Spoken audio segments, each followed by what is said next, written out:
Joining me now, Nick Freitas, House of Delegates member. Now he's a star. Just made a speech on the House floor a couple weeks ago. It got 15 million views. This has gotten him back in the race.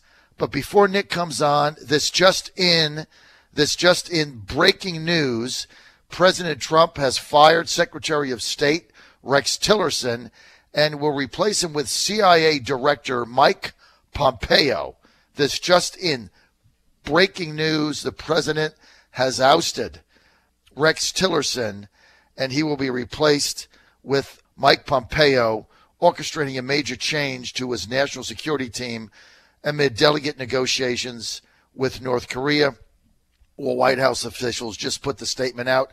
Tillerson had made public remarks last year, insisting he was not planning to quit despite persistent reports of disagreements between him and the White House over staffing issues at the State Department and a disconnect over what President Trump saw as Tillerson's conventional approach to policy matters. So Tillerson is out as Secretary of State, replaced by Mike Pompeo, and then that will put an opening at the head of the CIA.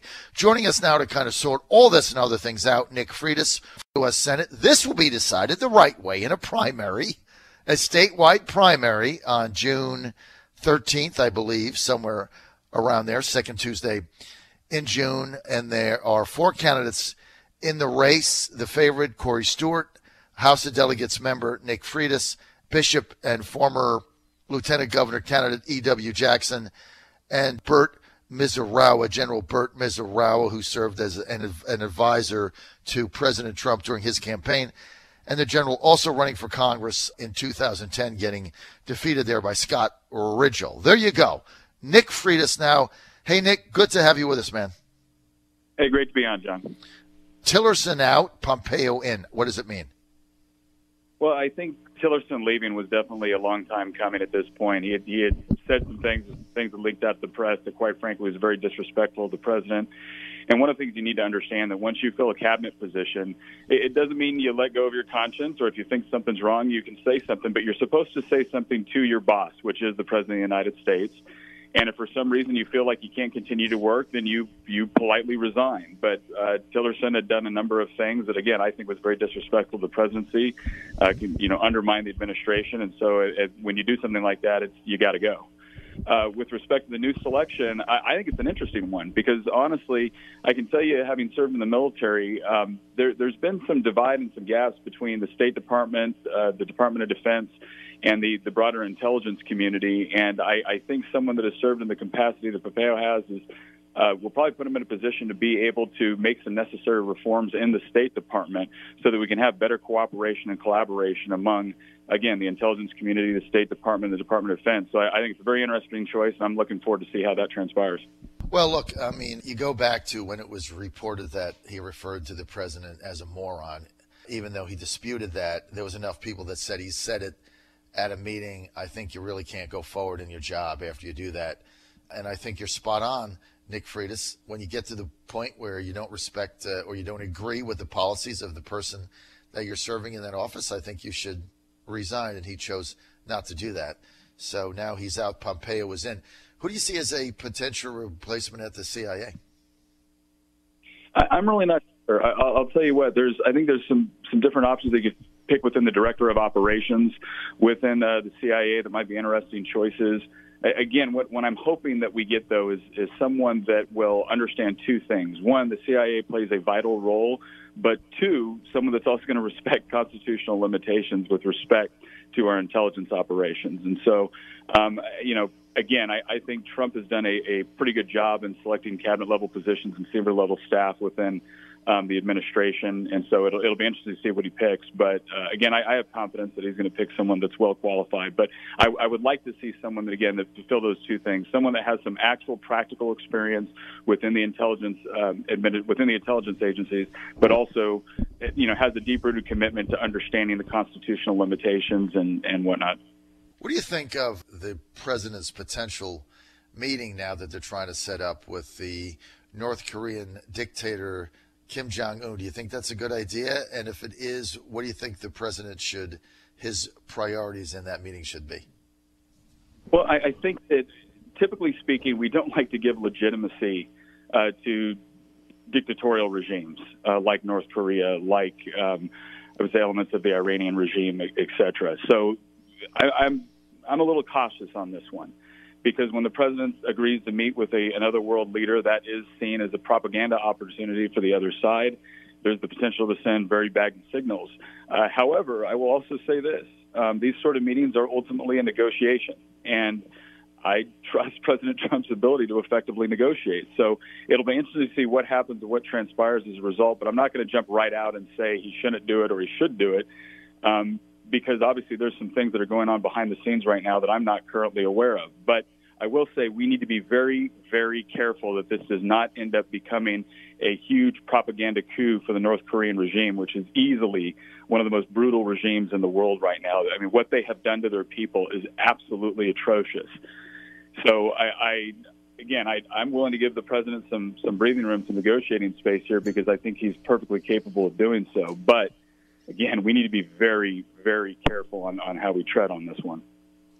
By the way, Nick Freitas, while you're on with us, more breaking news. The president has named his new director of the CIA, Gina Haspel, Haspel. Don't know her off the top of my head. We'll have to look her up, Gina Haspel.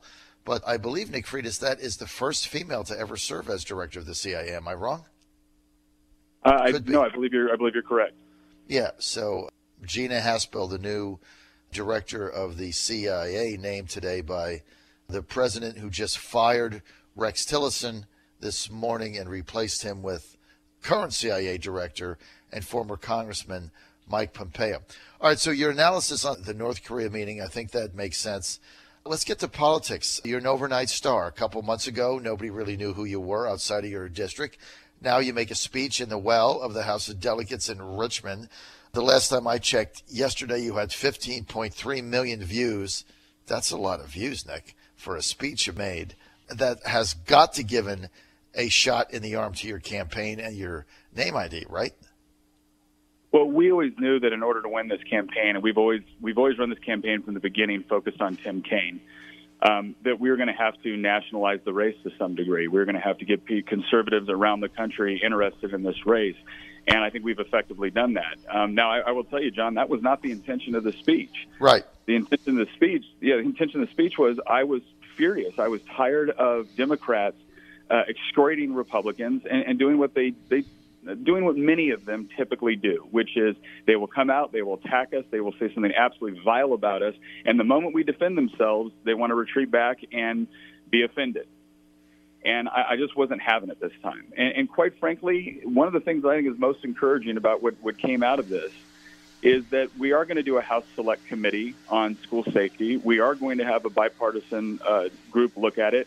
And I just saw an op-ed by one of my Democrat colleagues that came out and essentially said, yeah, we've got to stop the divisive rhetoric. We've got to stop questioning each other's intentions. And we've got to focus our attention on the things we agree on, not the things we disagree on.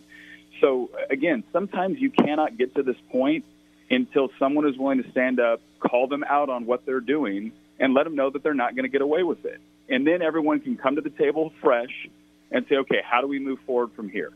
And that's what we're starting to do in Virginia, because, quite frankly, the reason why we were so divisive with respect to guns is because the country is divided with respect to guns. I hold the Second Amendment in incredibly high respect. I'm not willing to compromise on people's individual liberty and their right to defend themselves. But I am more than willing to talk about additional ways that we can bring up new security measures, that we can look at different behavioral issues. We can do trauma-informed education for our law enforcement and teachers so that we can identify problem sets before they actually rise to the level of committing acts of violence. These are things we can all agree on, and now that's what we're focused on. But we couldn't get there until we were ready to step back and say, look, you can't keep slapping us around and then expect us to just sit here. So I'm very encouraged about what's going forward with respect to that on the policy perspective. Let's get to your campaign for the nomination, for the Republican nomination. Your chief rival in this right now, until things change, is Prince William Supervisor Chairman Corey Stewart. He also ran for Lieutenant Governor in 2013, and he ran for governor in 2017, getting edged out by 1 percentage point by Ed Gillespie in a race where really he was counted out early. Gillespie was the overwhelming favorite. So Corey Stewart right now is a favorite, no question about it. What are some of the policy differences between Nick Freitas and Corey Stewart that you really want to highlight for Republican primary voters who are going to make this decision in the second Tuesday in June? Well, again, I've kind of made it my policy throughout the entire campaign that I want a clean fight between all of our Republicans, because I really am tired of Republicans just destroying themselves in the primary, and then you barely have anything left of you as you go into the general. Again, it's the Republican circular firing squad. But needless to say, there's certainly policy differences, and there's experience differences between Corey and I. Corey has served on the Board of Supervisors. I've served in the state legislature. When it comes to different ways, when it comes to tax policy, there's some differences between Corey and I. When it comes to the appropriate roles of government with respect to intervening into the economy, I think there's some different perspectives between Corey and myself. And then on the experience side as well, obviously we're talking about a federal office here, and we're talking about a time in our country's history where national defense is very important. I'm a former Green Beret with 2 combat tours in Iraq, and quite frankly, counterterrorism, counterinsurgency, foreign internal defense, these are the issues that we are really focused on right now from a national security perspective. And so I bring unique and frontline experience with respect to those things. But having said that, I want to make sure that whoever gets the nomination in June, we've all ran our campaigns in a way that whoever that person is, they still have an opportunity and a chance to beat Tim Kaine. And so that's how I plan to run my campaign with respect to my Republican challengers. I get the style difference and the experience difference. Is there a policy difference between yourself and Stewart? Well, again, I think that fundamentally on a lot of issues with respect to the appropriate role of government, Corey and I have some differences. As I look at his record on the Board of Supervisors, Corey and I would have differences with respect to what are the appropriate ways to tax people, or what should tax cuts look like, or what should tax policy look like. I think when it comes to government intervening into the economy, determining which businesses are going to have to do what, or which businesses are going to potentially get subsidies, I think there's some differences there as well. I do not like the idea of government picking winners and losers in the economy. Now, people have differences of opinion on what sort of quote-unquote investment opportunities government should be assisting. I just simply think that when people are spending their own money, that's the best form of investment possible, not when government's trying to spend it for them. So I think on certain issues like that, there's going to be some differences between Corey and myself from a policy perspective. Corey Stewart, as chairman in Prince William County, he raised taxes a number of times. Now, he said that since he's been there, that tax rates have gone down, but the total number of tax that people paid have gone up. But you can also make the argument that, that's really an unfair comparison, because Corey represents a county, right, Prince William County, and they have needs and revenue needs that are going to be different than, a federal government or a state government. Is that fair fodder in this campaign or not? Again, it completely depends on the individual tax and the situation. I mean, obviously, everyone concedes the idea that some taxes are necessary in order to provide legitimate government services, whether it's law enforcement, whether it's certain transportation costs, et cetera.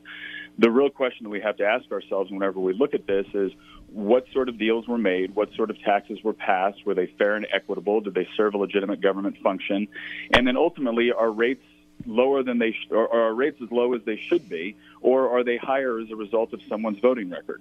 And again, I would say if taxes are higher as a result of your voting record, you can give me a variety of reasons why that's so, but I'm going to question it, because I can't imagine that when you look at government, whether it's state, local, or federal, if you can't find any areas where you can cut or become more efficient before you raise taxes on your citizens, again, I'm going to view that with skepticism.